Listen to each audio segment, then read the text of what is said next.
All right. It's been a while since I've started making these videos on my cell phone, and I've never truly examined. Look at me trying to use big words. I've never truly tried to see all the capabilities of this phone, but let's see how this goes. So, this is Chernobyl. Let me roll this window up, so I won't get no excess wind noise. I guess. I'm trying to remain kind of cool in here, man. But whatever. There we go. That might work a little better. So, um, let's start off by saying, thankfully, what was I gonna say? Jeez, I had a brain fart right there for real. Thankfully, the voice of reason has showed up in this episode. And we're introduced to another character. She has closer ties to um yeah, she has closer ties to nuclear power, and I think the main character that came to save the day, if you will, uh, just has a basic understanding of how power is achieved from nuclear sources, I guess, or using nuclear um, objects as fuel. I guess best way I can say it, best way I could put it. So, where am I going with this? Um, they meet, both of them still meet a little bit of opposition from these weird characters who are really stubborn and stuck in their ways, and they're trying to use they're definitely trying to utilize fear, I think, in order to sway reality, which is, to me, is just it's the oddest thing I've ever been exposed to. I don't think I've had seen somebody do that in real life. Um, I explained, I tried to make sense of it in the last video, uh, but thankfully people are starting to live in the moment and understand the severity of the situation. I mean, they're throwing out a lot of numbers.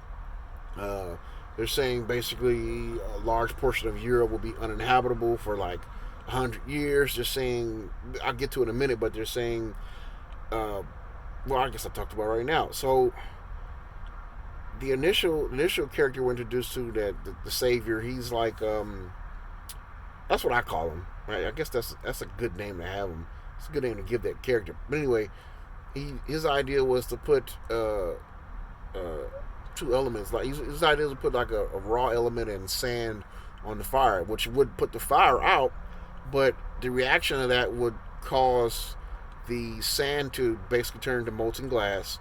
That glass would then roll down to these canisters full of water, and then it would turn to vapor. You know, vapor is pressurized, and it would cause an explosion, which would set off the other two reactors, which would cause, they said, something like 45 or 47 Hiroshimas or something like that. A really big explosion, which then that would definitely change, that would alter the shape of the world.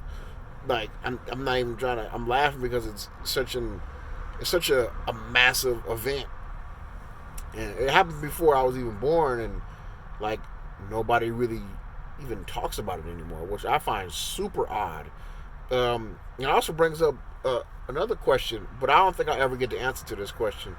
Why is it that human beings would decide to construct and try and utilize something that worst case that has a worst case scenario where the whole world is altered? Not it wouldn't just affect JoJo down the street and your mama across town. I'm talking about the entire world. Why is it that human beings would allow something like that to happen? I I will never know the answer to that, I feel like. So I'm just gonna leave it at that. Um so the episode starts with the introduction of she was actually introduced in the last episode, to be honest, but she comes out and shows herself more, makes herself more available. Okay. She finds some opposition at first. They're like, just go and get out of here, little girl. Whatever. That's basically the feeling I got. But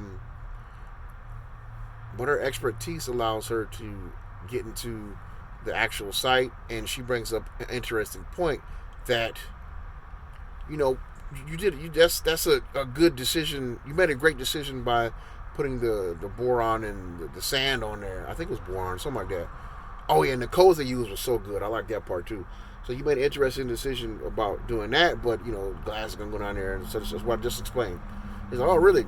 So then she comes in on it. I mean, they're using all the two heads are better than one in this case. I mean, they're using every resource they can in order to ensure that this doesn't get any bigger. And of course, it's made the news. And another thing they did I liked, they used like an actual clip from Russian news of the time and inserted it into the show, which I really like. And of course, thankfully, they've decided to evacuate the surrounding area. There's a lot of instances of them like pulling on your heartstrings, showing you people who are suffering. They introduced the couple at the beginning. They're showing that situation. They're showing children being affected by the radiation. I'm trying to think where I was going. Oh, so a small victory. Now you have these two guys that were in charge of the power plant.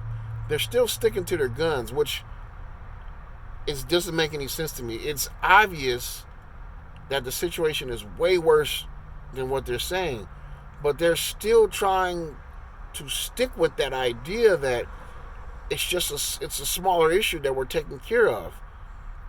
And it's so great to see an ally be created that once was thought to be in the same position as them. It's so rewarding to watch that. It's like,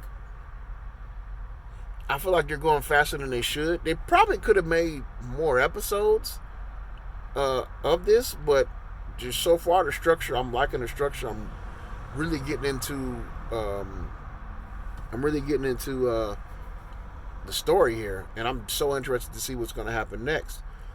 But they basically, those two individuals basically get caught up in the stuff they're trying to spew out and make reality, and then they're like, so what do we do now? So that's when the whole plan of the boron and sand comes in, and continuing down, people start getting evacuated.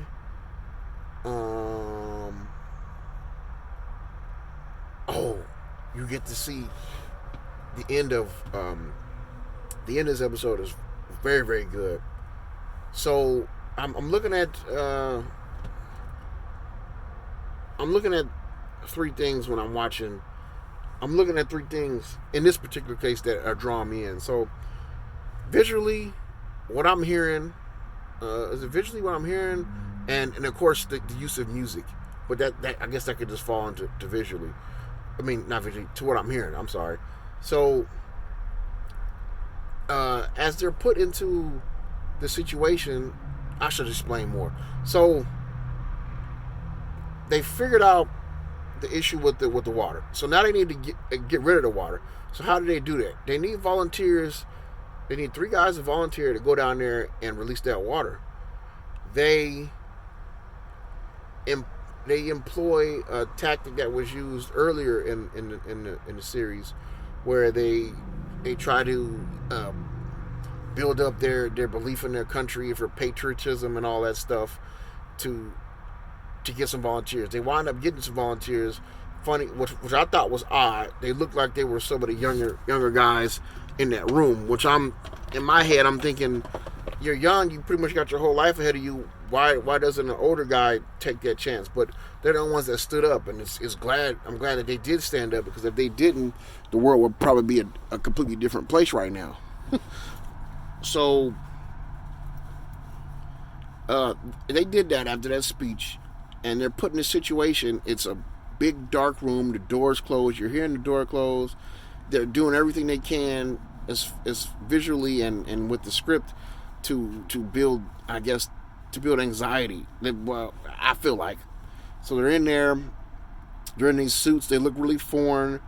All you hear is their breathing and their footsteps, because at this point they're in waist-deep water.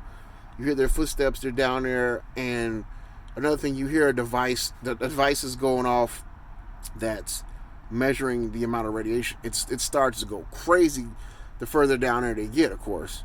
They get down to a certain point, and I mean, it's just going crazy.